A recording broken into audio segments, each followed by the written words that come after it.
Today we're going out to a client's house. He said his internet's been dropping out multiple times a day.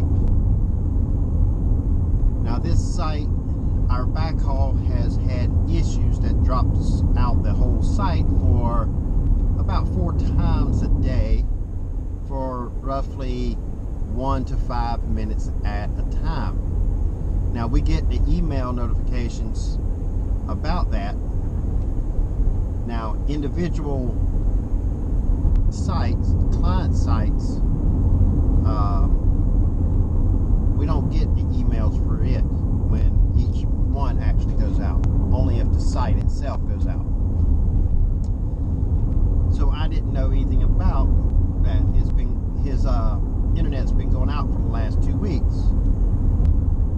So I logged into his account, looked at the history of that radio, and I can see exactly what he said was actually lining up with what the data was actually doing. So we're going to go out there and see what the issue is. I called him on the phone last night because I noticed that his connection went red, means no connection. And he took a picture of the POE, the power supply, and the light was on in the photo itself. I asked him, I said, go outside and see if there's any lights on the radio outside. His radio is roughly about 5-6 feet off the ground. He said there's no lights. He said, but the power supply inside is lit up. So it can be different things, but I'm thinking that it's possibly the radio itself, because it is a quite aged radio, because I've had it for a while. Or the ends on the wire needs to be recrimped. That happens from time to time. Now his wire does go to his slide out of the RV itself. It's wedged between the rubber gaskets that seals the slide out, but I've never had that to damage any wire before. So it can be, you know, many different things that can cause it. Something I haven't seen before. But since I've never seen one that had power on the power supply, but no lights at all on the radio. Usually there's lights on the radio, and usually you can unplug it and plug it back in and it works, or take the radio, push the factory reset button, reprogram it, plug it back in, and it works. Power surge can lock a radio up, but I've never had one with no lights at all. Just out of the blue, just no lights. Now I've had one on a 200-foot tower. I had 2 APs up there with no lights, but lightning pretty much self-explanatory on that one. But we're going to go out there and see what the issue is. First thing I'm going to do is go to my RV, get a radio, 2.4 gigahertz radio, go ahead and program it for that tower, and I'm going to take the radio, unplug the one he has, plug in this one and see if it gets power and see if it will actually connect, and see if it gets internet off the router in his RV.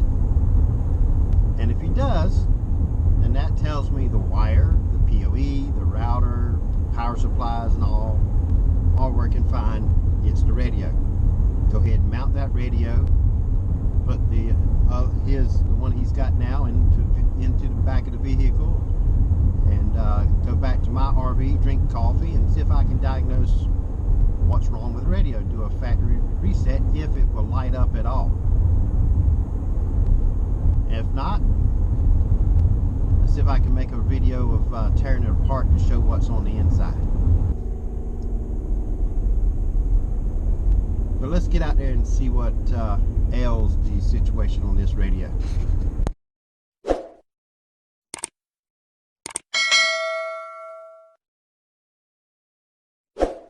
Right, here is the radio, and there's no lights whatsoever on here. I thought it would be the radio because this is one of the oldest ones I've had. But I took the wire out and put another 2.4 gigahertz radio on it, and it did not light up either. And I checked the wire, there's no frays in it, it's not pinched anywhere, at least outside. I re-crimped the end on the cable, and I checked the cable all the way to here, and you see it's through here, but I can reach in here and I can pull the cable in and out, so it's not being pinched. It might be the POE, might be lit up, but not putting out the power, because I replaced the radio and I didn't get no power for it either. And then I took the power supply for the new radio, plugged it in here, and put a Ethernet wire to it, and this actually lit up. I should have taken it and go ahead and plug it in there and powered it up and see if it actually shows up in the app, but didn't think about it at the time. But she should be on the way, being from the clubhouse to here. Gonna get inside, check the power supply, and see what's going on. All right, we have fixed the problem, and the problem is the end of this cable on the inside would not take a new end for nothing. I put two new ends on it. It would not work whatsoever. It would give power to the CPE, but it would not communicate and transfer traffic. So I just happen to have one in the vehicle that I can use, so I replaced it, plugged it in, everything lit up, and she says, woohoo, my phone's back online. So we're good here. So now I'm calling it a day, because this is the only one I've had issue with.